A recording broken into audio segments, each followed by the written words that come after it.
Hi, this is Will, and in this short video I'll be summarizing the plant telemedicine applications of our Geosurvey crowdsourcing platform. QED is a technology company that has been looking at how it can play a role in the agriculture and agronomy space. And the problems that we're looking at on this slide are that of plant disease and plant nutrient deficiency. In the upper left corner we see maize streak virus, and it has a clear pattern of striation and dots on the leaves. And this virus is responsible for the loss of roughly 1 million tons of maize each year in Kenya, and of course also affects other countries around the world.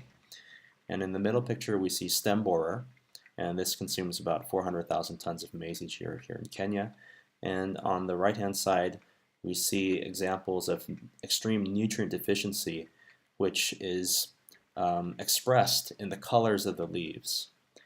So these signals are all readily identifiable from visual imagery, and what we would like is to develop ICT solutions to help people quickly identify these problems in the field and aggregate this information geospatially so that we can do interventions at scale. So our approach is to build a light mobile app called Geosurvey Collect that interfaces with the Geosurvey crowdsourcing platform. Users in the field can take a picture with their phone, and then that picture gets remotely sent to our crowdsourcing platform, where those who do have this expert knowledge and diagnosis can remotely provide their diagnoses and expert opinions. Because the number of people who have this knowledge is relatively few compared to the number of people who need it, technology can be very helpful in providing a bridge between these two parties. Here we will watch a screen capture of a person interacting with our web platform. To give you some context, this is a picture that was taken by Dr. David Gorena in Kenya, and once the picture was taken with his mobile phone, the photo was sent to the Geosurvey web platform. You can see in the lower left corner we have the georeferencing information, the location, and on the right hand side there are many questions that the user is posited with.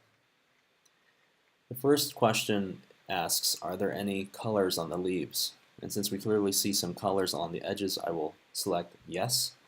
And then we're asked, what color do we see? Do we see purple, red, purple, yellow, yellow-brown along the edge? And this looks like purple on the edge, so I will diagnose this as being phosphorus deficient. And if I'm not sure about what these expressions look like, I can click on the question mark to get more examples of different kinds of deficiencies in plants. I can move on to say, are there any holes in the leaves?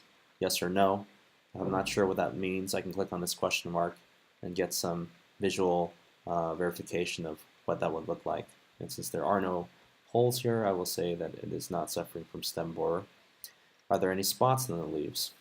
So in this manner, I can just work through the conditional logic questions, looking at more and more examples of diseases in the field, and decide that in this case, no, there aren't any spots on the leaves.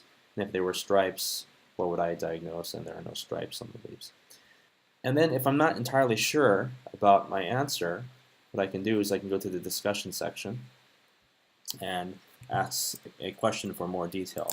I see some yellow spots and mottling in the interior of the leaf.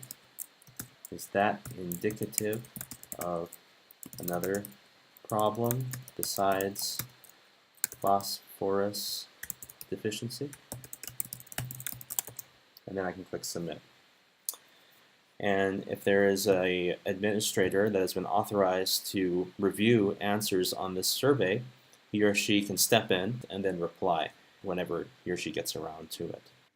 This discussion is not private between me and the administrator, but rather shared between all other citizen scientists that may be participating in this survey. And in this way, we can build communities to learn about this topic together. The decision trees and libraries of photos and questions and answers that we've been building can naturally be used in schools as well to educate the next generation. In this manner, our system allows people to provide diagnoses efficiently to many different plants around the world. Here are some more pictures: magnesium deficiency as well as spot viruses. What we would like is more collaboration with organizations and industries that are interested in using this technology, We specialize in the building of technology, but we need more collaboration with partners that are willing to drive the usage of this technology. So if you're interested, please feel free to get in touch with us at info@qed.ai.